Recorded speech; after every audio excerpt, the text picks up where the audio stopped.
Tivemos 7 jogos nesta quarta-feira pelo Campeonato Brasileiro. O Abel Neto, que está aqui conosco, conta como foi essa rodada que beneficiou essencialmente o Corinthians cada vez mais perto do título. Abel, boa noite.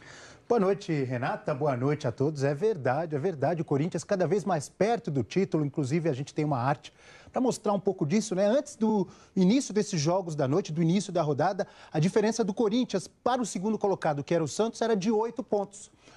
Era de 6 pontos, na verdade. Mas o Santos perdeu, o Palmeiras também e, além do Corinthians que venceu, só o Grêmio venceu. Então, essa diferença do líder para o vice-líder agora é de 8. Passou de 6 para 8, ou seja, uma rodada excelente para o Corinthians. Daqui a pouco a gente vai ver como foram os jogos desses 4 primeiros colocados. Antes, vamos ver as outras 3 partidas da noite no Brasileirão, começando com Flamengo e Cruzeiro lá na Ilha do Urubu, no Rio de Janeiro. E o rubro-negro carioca fez 1-0 nesse chute de canhota do Everton. 1-0.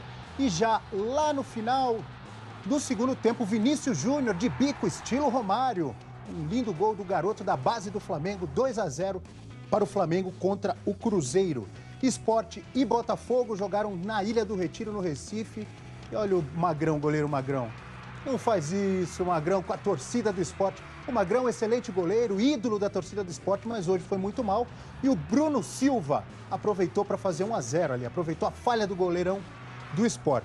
O segundo foi do Marcos Vinícius, um belo gol. E o Sport ainda diminuiu com o André. 2-1, vitória do Botafogo. Sport na zona do rebaixamento, hein? Quem também está na zona do rebaixamento é o Avaí, que jogou em casa e saiu na frente com esse belo gol de falta do Marquinhos. Mas o Bahia, olha só, cobrança de falta do Juninho. A bola bateu nas 2 traves, o Edgar Júnior aproveitou para empatar.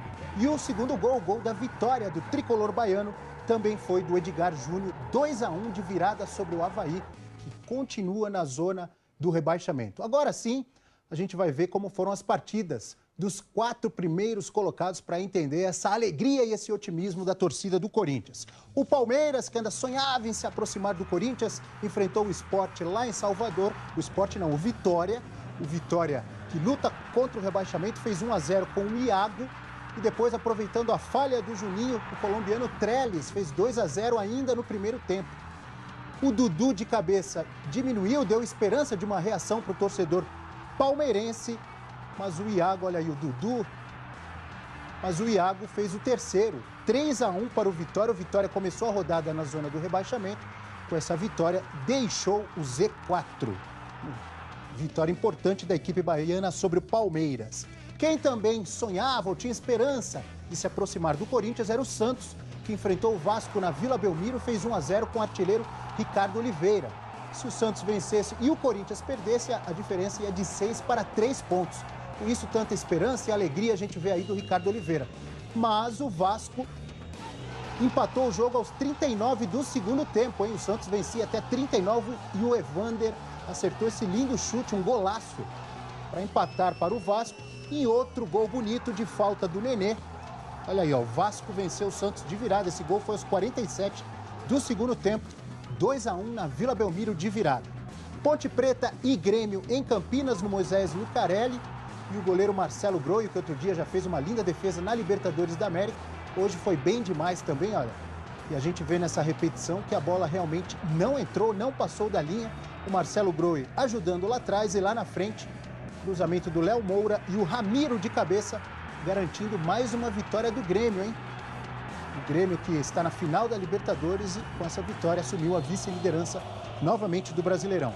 O líder Corinthians foi a Curitiba enfrentar o Atlético Paranaense e para ser campeão, além de competência, tem que ter sorte. Foi o que o Timão teve nesse chute na trave do Felipe Gedós e depois mão na bola do Fagner. O Nicão foi para a cobrança de pênalti e o Walter, primeiro jogo dele como titular em 2017, no lugar do Cássio, que está na seleção brasileira, defendeu ali com o pé, defendeu a cobrança de pênalti.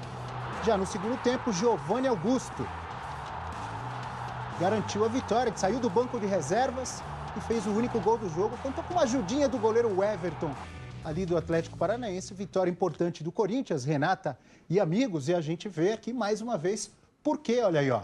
Abrindo uma boa vantagem para o Grêmio. E esses 7 primeiros colocados, se terminasse o campeonato hoje, estariam na Libertadores da América, né? Os 4 primeiros, além do Cruzeiro, campeão da Copa do Brasil, indo direto para a fase de grupos. Botafogo e Flamengo iriam para a pré-Libertadores. E olhando a parte de baixo da tabela, Sport, Ponte Preta, Avaí e Atlético Goianiense na zona do rebaixamento. Amanhã teremos mais 3 partidas para terminar essa 33ª rodada. No Pacaembu, São Paulo e Chapecoense, Atlético Mineiro e Atlético Goianiense em Belo Horizonte, na Arena Independência. E no Maracanã, Fluminense e Curitiba às 9 da noite para completar a 33ª rodada desse Brasileirão. Renata. Muito obrigada, Abel. Boa noite para você. Boa noite. Já no